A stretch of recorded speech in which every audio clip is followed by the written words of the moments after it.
许多人眼中，王一博最初出现在肖战生命中的角色，似乎只是一个负责舞蹈指导的人，冷静、专业，话不多，站在一旁纠正动作，示范节奏，看起来再普通不过。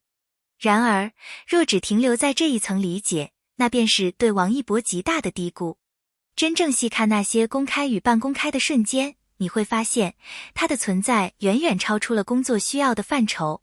一个真正只是履行职责的舞蹈老师，不会在镜头之外持续关注对方的状态，不会在人群混乱时下意识站在最前方挡住外界的视线，更不会在舆论最汹涌的时候，用沉默却坚定的方式守在原地。王一博的老师身份，更像是一层对外界的保护色，是一个合理却不完全真实的解释。正是因为这层身份足够安全，足够模糊，才让他能够名正言顺地靠近肖战，站在离他最近的位置。也正是在这种看似合理的距离中，王一博开始了他长时间低调却极其明确的守护。如果语言可以被训练、被隐藏，那么身体的反应却往往是最真实的情绪流露。在多次公开场合中，当肖战面临突发状况，人群靠近，气氛变得不稳定时，王一博的第一反应几乎从未改变，前移、遮挡、确认安全。这种反应并非刻意设计，而是一种条件反射。心理学上称之为保护性位移，通常只会出现在对特定对象高度在意的关系中。值得注意的是，这种行为往往发生在王一博没有意识到镜头存在的时候，动作短暂却精准，仿佛早已在心中演练过无数次。他不会高声提醒，不会夸张表现，只是轻轻站过去，形成一道无形的屏障。那一刻，他的身体语言已经替他做出了选择，肖战的安全与情绪被放在了第一位。当外界的猜测、质疑、攻击铺天盖地而来时，很多人选择的是避嫌、切割、远离。然而，王一博的选择却恰恰相反。他没有急于澄清，也没有刻意拉开距离，而是以一种极其克制的方式，继续出现在肖战的生命轨迹中。这种沉默本身就是一种态度。在娱乐圈这个对风险高度敏感的环境中，任何靠近都可能被放大解读。王一博很清楚这一点，但他依然选择不后退。不是因为不懂规则，而是因为他更清楚，一旦后退，肖战将独自承受更多。他用行动告诉所有人，我在，不走，不躲。这种无声的对抗，比任何公开声明都要更有力量。真正的守护，往往藏在最不起眼的细节里。一个眼神的确认，一次轻微的点头，一次在人群中交换的呼吸节奏。这些瞬间在镜头里一闪而过，却在当事人心中留下极深的痕迹。王一博对肖战的关注，从来不是居高临下的照顾，而是平等的陪伴。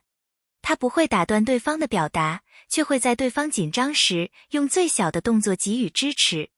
这是一种极高情绪敏感度的表现，也是一种长期相处中自然形成的默契。这种默契不可能一朝一夕建立，它意味着时间、信任以及无数次不为人知的共同经历。与许多外放型的表达不同，王一博的守护始终带着强烈的克制。他很少越界，也几乎从不抢夺话语权。他更像是站在肖战身后半步的位置，既不会被忽视，也不会喧宾夺主。这种守护方式需要极强的自控力，因为真正的在乎往往会让人冲动，想要表达，想要证明。而王一博却选择了最难的一条路，压抑自我，只为给对方留下足够的空间与尊重。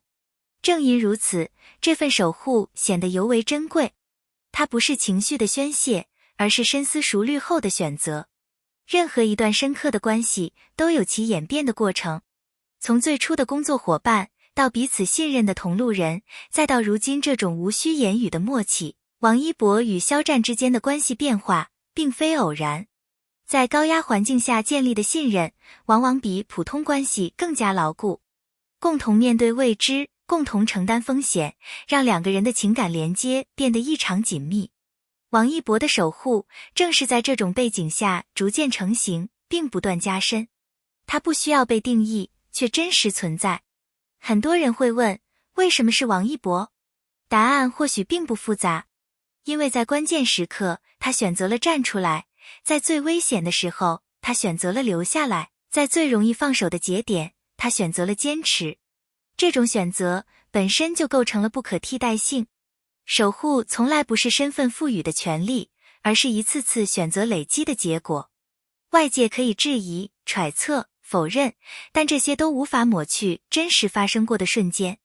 那些被镜头捕捉到的本能反应，那些在风口浪尖依然保持的靠近，都是无法伪造的证据。真正的情感不需要所有人理解，它只需要在关键时刻发挥作用。舞蹈老师也好，合作伙伴也罢，这些标签都无法完整概括王一博的角色。他更像是一种态度的化身，坚定、克制、可靠。这种态度远比任何身份定义都要重要。也许真相不需要被说出口，时间会替所有沉默的人作证。王一博对肖战的守护早已写进那些被忽略的细节里，藏在每一次下意识的靠近中。当一切喧嚣散去，留下的才是真正重要的东西。真正的守护并不是在关键时刻才突然出现的英雄行为，而是日复一日，潜移默化中形成的习惯。回顾王一博与肖战之间的相处轨迹，会发现一个非常重要的变化：他对肖战的关注并非阶段性的，而是持续性的、稳定性的。这种长期投入，恰恰是情感层面最难伪装，也最难坚持的部分。在高强度工作环境中，每个人的精力都是有限的。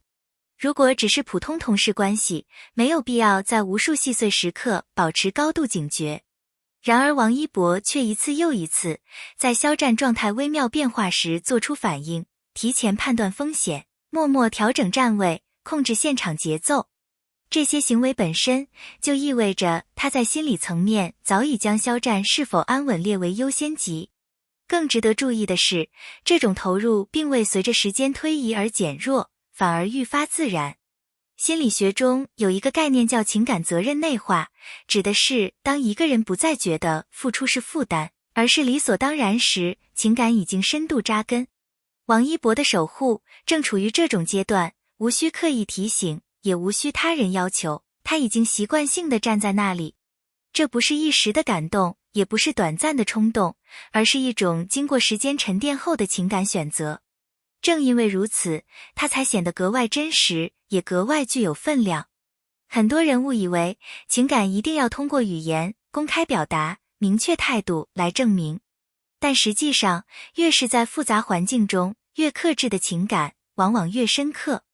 王一博对肖战的守护正是如此。他很少正面回应外界的猜测，也几乎不参与任何形式的情绪对抗。表面上看，这是冷静、理性，甚至是疏离。但如果结合他在实际行动中的一贯表现，就会发现，他并非不在意，而是选择了一种风险最低、伤害最小的方式去在意。在舆论极端敏感的环境下，任何多余的一句话都可能被无限放大，反而给肖战带来新的压力。王一博的沉默本质上是一种替对方承压的方式，他把情绪收回自己身上，把空间留给肖战。这种守护方式对执行者而言并不轻松，因为它意味着长期压抑自我表达，也意味着承受外界误解而不能解释。但他依然选择这样做，说明在他心中有比被理解更重要的东西。当一个人愿意为另一个人做到这一步，已经无需任何标签去定义关系本身。克制并不是冷漠，而是深情的一种高级形态。